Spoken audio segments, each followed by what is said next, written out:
Most people live at the surface of their own minds. They stay where the noise is loudest, scrolling, reacting, defending.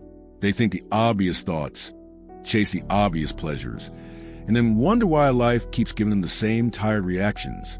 But a Stoic knows there is another place, a deeper, quieter zone that few ever reach. It sits behind the everyday chatter the way a spine sits behind the skin. It holds everything upright, but almost no one dares to touch it. Pause for a moment and imagine the back of your own mind, not the part that plans tomorrow's meetings or remembers the grocery list. The part that simply is silent, strong, and waiting. That is where your true power hides. That is where anticipation lives. It is the place Marcus Aurelius entered each night when he wrote, "Withdraw into yourself." The rational principle is not harmed. He was not running away from the world. He was kissing the spine of his own mind, slowly, deliberately, until he could feel what was real and what was only noise. Why is this hidden zone so important? Because every thought you allow to live unexamined becomes a small tyrant. It whispers in the dark, shapes your emotions, pushes your actions. Most people never meet these tyrants. They simply obey them. The Stoic refuses. He turns inward with calm precision. He explores the back of his mind the way an artist explores an untouched canvas. Every observation is a brushstroke. Every moment of silence is a color. He knows that by mastering this unseen territory, he masters every visible reaction. The first touch, observation without judgment. The first movement into the zone is simple but radical. Watch your thoughts without rushing to label them. Seneca called this premeditatio the art of premeditating events. You do not try to stop the thought. You do not fight the image. You simply watch as if standing on a high balcony, seeing the traffic below, without joining the traffic. It feels strange at first, like placing your lips on a part of the mind that has never been touched. But stay there. The longer you remain, the more the noise begins to separate from the signal. Observation is not passive. It is an act of quiet dominance. Every time you choose to watch instead of react, you remind the mind who leads. You whisper, "You are safe, but I am the one steering." This is the duality of Stoic presence. Gentleness toward reality, firmness toward the self. And just as a single deliberate kiss can communicate more than 1,000 words, one deliberate observation can communicate more than 1,000 frantic thoughts. The slow descent, negative visualization. Once you can observe without drowning, the next step is to descend slowly into what the Stoics call premeditation of adversity. Imagine the loss of what you love. Picture the failure you fear. See the storm before it arrives. Most people avoid these images as if they were poison. The Stoic approaches in the way a careful lover approaches a spine. Not to harm, but to awaken. By rehearsing loss, you remove its sting. By picturing misfortune, you build the muscle that will hold you upright when misfortune finally comes. Negative visualization is not pessimism. It is presence. It is a slow, intentional touch that tells the nervous system, "I see the danger and I am still here." The ordinary mind collapses when the unexpected arrives. The Stoic mind has already walked the path in silence. When the storm finally hits, he simply exhales. The world calls it strength. He knows it is preparation. The art of the pause. To stay in this hidden zone, you must master one more technique. The art of the pause. Every day will try to drag you back to the surface. Arguments, headlines, sudden temptations. All of them shout for an instant reaction. The pause is your shield. It is the single breath between stimulus and response. It is the quiet refusal to let the external world dictate your internal state. Epictetus called it the only true freedom. Remember, it is not things themselves that disturb us, but our judgment about them. Picture the pause as the space between two heartbeats, invisible to others, yet powerful enough to change the course of a life.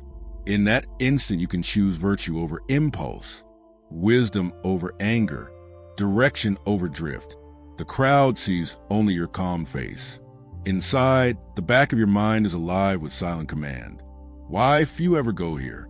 If this hidden zone is so powerful, why do so few ever touch it? Because it demands presence. Presence feels uncomfortable in a world addicted to distraction. To sit quietly with your own thoughts is to feel every unhealed wound, every buried fear. Most people would rather scroll. They mistake numbness for peace. But the Stoic understands.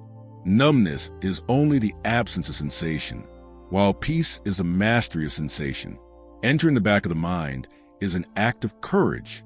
You will meet the small tyrants of ego, resentment, and desire. You will see the raw machinery of your motives. It will feel intimate, almost invasive, as if you are touching a nerve no one else can reach. But on the other side of that discomfort is freedom. Freedom to act, not react. Freedom to love, not cling. Freedom to live, not merely survive. Practicing the back mind ritual. How do you train this daily? The Stoics left a map. Morning withdrawal. Before the world enters, withdraw into yourself. Sit for 5 minutes. Observe the first thoughts that rise. Label nothing. Simply notice. Midday check. When tension builds, pause. Ask, what judgment is driving this feeling? Release the judgment, not the task. Evening review. Before sleep, write what you observed. Marcus Aurelius used his journal as a silent companion. You can too. Each sentence is a kiss of attention on the hidden spine of your mind. These 3 rituals are small, but together they reshape the entire nervous system. They teach the mind to wait, to watch, to anticipate. And anticipation is the essence of Stoic strength. The man who anticipates is never fully surprised. The man who is never surprised is never fully enslaved. The silent power you carry outward. Mastering the back of your mind does more than calm your thoughts. It radiates outward in ways others can feel, but cannot explain. People sense your steadiness. They lower their voices without knowing why. Opportunities find you because you are no longer chasing them. You have become a presence instead of a noise. This is not magic. It is a natural magnetism of a person who has touched the place most people fear to enter. While others react to every gust of circumstance, you remain anchored. You move with deliberate timing. You speak with the weight of someone who has already rehearsed the worst and found it harmless. In a chaotic world, that presence is unforgettable. This is the first hidden zone of Stoic mastery, the back of the mind. It is where anticipation lives, where presence hardens into strength, where freedom quietly begins. Touch it daily. Explore it slowly. Let its silence guide you. The fold behind the knee of emotion. There's a small patch of skin behind the knee that most people never think about. It's soft, hidden, and strangely sensitive. Touch it, and you'll see. Your whole body flinches before you can explain why. Your emotions work the same way. They are the hidden fold of your life. Tender, reactive, and impossible to fully control.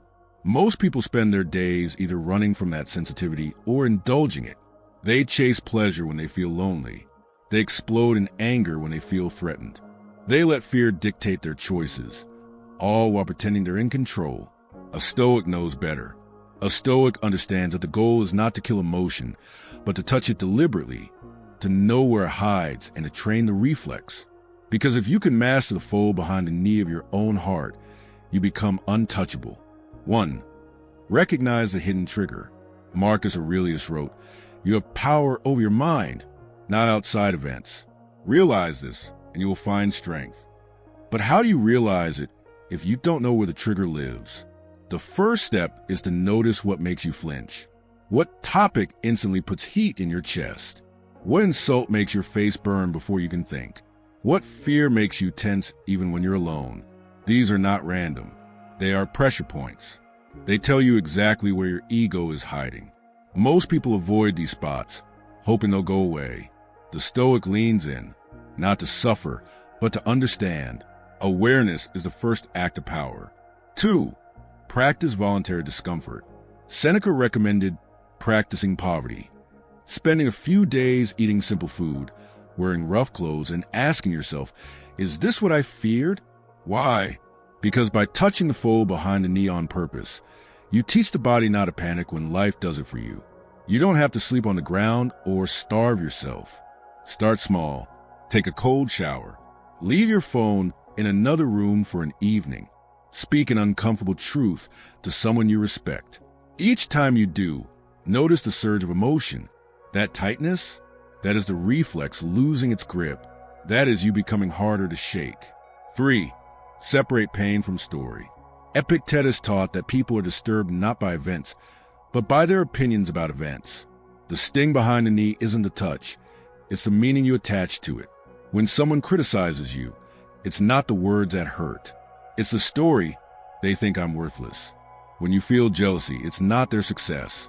It's the story, I must be falling behind. The Stoic practice is to strip away the story.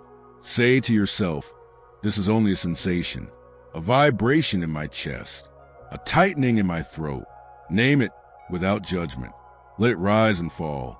Watch how quickly it passes when you don't feed it with narrative. 4. Turn emotion into energy. Stoicism is not emotional numbness. It's emotional alchemy. Fear can become caution. Anger can become clarity. Sadness can become depth. When the fold behind your knee is touched, don't pull away. Channel the jolt into action that serves your character. Fear? Use it to prepare wisely. Anger? Use it to set boundaries calmly. Sadness? Use it to connect more deeply with others. This is not repression. It's redirection. It's the art of turning raw sensation into deliberate virtue. 5. Accept the uncontrollable. No amount of training will stop life from pressing on your hidden nerves. Loved ones will leave. Plans will fail. The body will age. The Stoic doesn't fight this truth. He accepts it like a master fighter accepts the punch that's already landed. You cannot stop the strike, but you can absorb it, recover, and stay balanced. Marcus Aurelius wrote, "If you are distressed by anything external, the pain is not due to the thing itself, but to your estimate of it. And this you have the power to revoke at any moment. That power is your shield. It doesn't make you invincible. It makes you free. The result, calm in the storm. Touch the fold behind the knee of your emotions often enough, and something remarkable happens. Life stops scaring you, not because it's safe, but because you've trained your reflexes. When someone insults you, you notice the jolt and stay silent. When fear whispers, you feel it and move forward anyway. When joy arrives, you savor it without clinging. This is the Stoic second hidden zone. It's where the world tries to hook you and you refuse the bait. It's soft, yes, but it's also sacred. Master it, and the chaos of other people's moods will wash over you like rain on stone. The nape of daily action. There's a spot at the base of the neck, soft, exposed, and always supporting the weight of the head. It carries everything silently. You almost never think about it, but if it weakens, the entire body collapses. Your daily actions are exactly like that. They are the nape of your existence, the quiet structure that holds your mind and emotions upright. You can have brilliant thoughts, the mind, and powerful self-control, the emotions. But if your actions are sloppy, your life will still crumble. The Stoics knew this. Marcus Aurelius didn't just write philosophy. He lived in the grit of running an empire. Epictetus didn't just speak of freedom. He practiced it while living as a slave. Seneca didn't just preach simplicity. He rehearsed it in his private routines. Their strength wasn't in speeches. It was in what they did when nobody was watching. 1. Morning command. The way you begin your day is the way you command your life. Marcus wrote, "When you arise in the morning, think of what a precious privilege it is to be alive, to breathe, to think, to enjoy, to love." A Stoic morning isn't about grand gestures. It's about one deliberate act of sovereignty the moment you wake. Get up when you said you would. This trains the will. Breathe before touching your phone. This trains awareness. State one virtue to practice today. This sets direction. It doesn't matter if it's courage, justice, temperance, or wisdom. Pick one and wear it like armor. This small routine is the invisible nape supporting the head of your philosophy. 2. The art of tiny excellence. People imagine greatness as massive leaps. The Stoic knows it lives in small repetitions. Epictetus said, "Progress is not achieved by luck or accident, but by working on yourself daily." Wash your dishes with full attention.